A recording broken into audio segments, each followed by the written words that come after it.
بسم الله الرحمن الرحیم.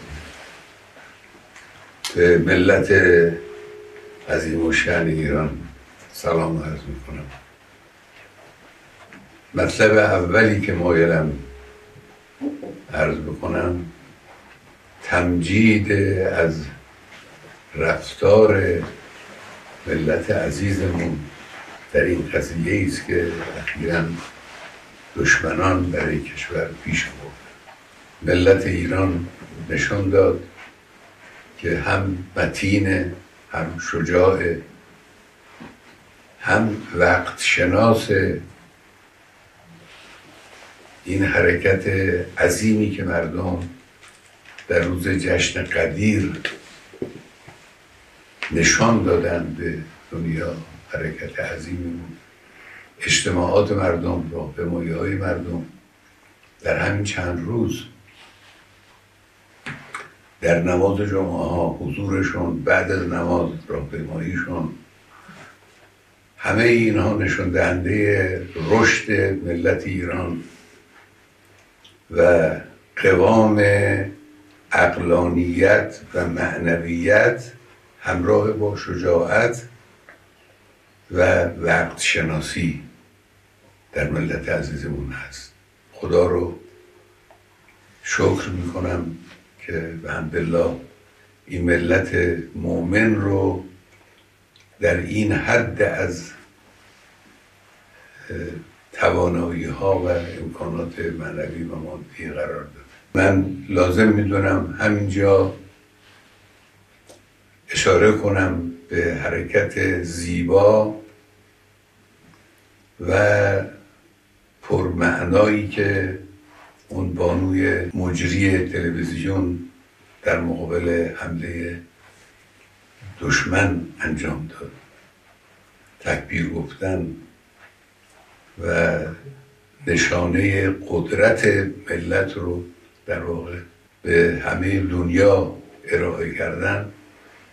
این حادثه تاریخی بود، حادثه بسیار با ارزشی است. مطلب دوم این است که این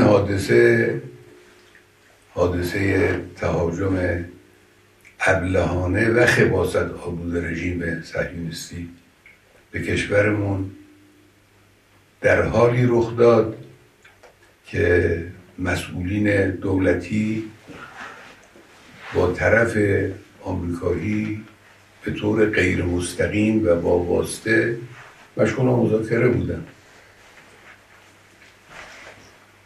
هیچ موضوعی از سوی ایران وجود نداشت که نشانه این باشه یک حرکت نظامی یا یک حرکت تندی سختی وجود داره. البته از اول حد زده میشد که در این حرکت خباثت آمیز رژیم صهیونیستی آمریکا هم دخالت داره.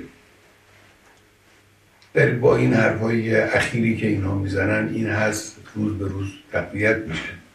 ملت ایران در مقابل جنگ تحمیلی محکم میایسته، همچنانی که تا حالا ایستاده. در مقابل صلح تحمیلی محکم میایسته. ملت ایران در مقابل تحمیل تسلیم هیچ کس نمیشه. این معانی رو من انتظار دارم که صاحبان فکر و صاحبان بیان و قلم، بخصوص مرتبطین با افکار عمومی جهانیان، این مفاهیم رو بیان کنن، تبیین کنن، برای مخاطبین روشن کنن. اجازه ندن که دشمن با تبلیغات فریبکارانه خودش حقیقت رو دگرگون جلوه بده. دشمن صهیونی یک اشتباه بزرگی کرده، یک جنایت بزرگی رو مرتکب شده و باید مجازات بشه و داره مجازات میشه. همین حالا داره مجازات میشه. مجازاتی که ملت ایران و نیروهای مسلح ما برای این دشمن خبیث انجام دادن و دارن انجام میدن و برای آینده برنامه دارن مجازات سختی است و او رو دچار ضعف کرده. همینی هم که دوستان آمریکاییش وارد صحنه میشن و حرف میزنن نشانه ضعف و نشانه ناتوانی اوست.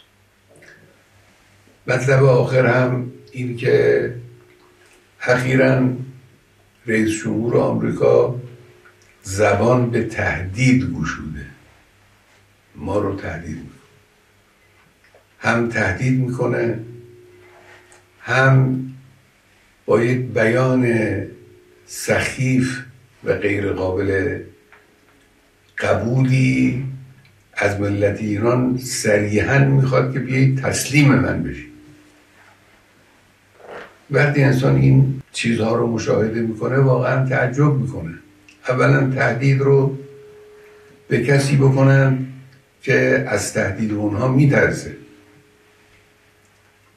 ملت ایران نشان داده که در مقابل تهدید کنندگان دچار ترس نمیشه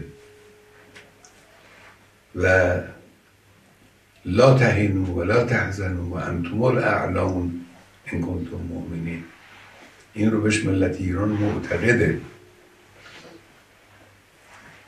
تهدید تأثیر نمیگذاره در رفتار ملت ایران، در اندیشه ملت ایران.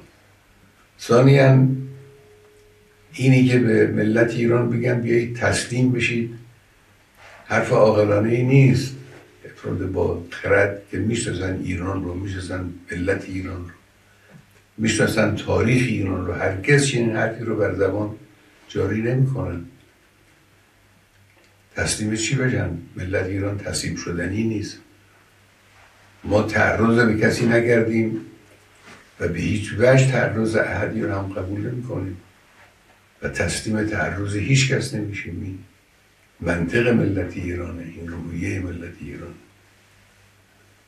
و البته آمریکایی ها، اونهایی که با سیاست های این منطقه آشنا هستن، میدانند که ورود آمریکا در این قضیه 100% به ضرر اوست. اونچه که او در این زمینه ضربه خواهد خورد به مراتب بیشتر است از اونچه که ایران ممکنه صدمه بخوره. صدمه آمریکا اگر ورود در این میدان بشه، ورود نظامی در این میدان بکنه، صدمه جبران ناپذیری خواهد بود بدون تردید. من به ملت عزیزمون عرض میکنم همین آیه شریفه رو همیشه در نظر داشته باشید. زندگی به حمدالله به طور عادی در جریانه. نگذارید دشمن احساس کنه که شما در مقابل او میترسید، احساس ضعف میکنید. اگر دشمن احساس کنه که شما از او میترسید، دیگه شما رو، گریبان شما رو رها نخواهد کرد. همین رفتاری که تا امروز داشتید، این رفتار رو با قوت ادامه بدید. کسانی که امور خدماتی به عهدهشون هست، کسانی که با مردم سر و کار دارن، کسانی که امور تبلیغاتی و تبیینی بر عهدهشون هست، کار خودشون رو با قوت انجام بدن و ادامه بدن و به خدای متعال توکل کنن. و من نصر الا من عند الله العزیز الحکیم. و خدای متعال ملت ایران رو و حقیقت رو و حق رو به طور قطع و یقین پیروز خواهد کرد انشاءالله. و السلام علیکم و رحمت الله و برکاته.